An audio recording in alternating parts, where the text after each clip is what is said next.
Right over there. If you watch closely, those barrels will be spouting just off the edge there where those rocks are. Now guys, the thing is, just look how close they are to shore. They'll be spouting off right there. You'll see it there. Now I know it's not a lot, but for being right offshore, these girls are really close. They're just jumping up. What a view.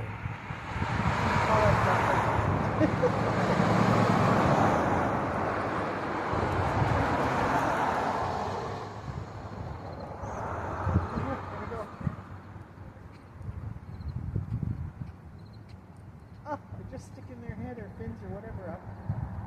There, looking up. Oh!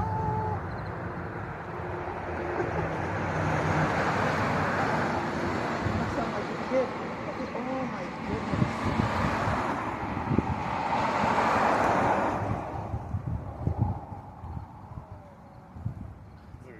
Well, I got a picture. Did you get a picture? Kind of. Cool. I'm doing a little bit of video, but I snapped it.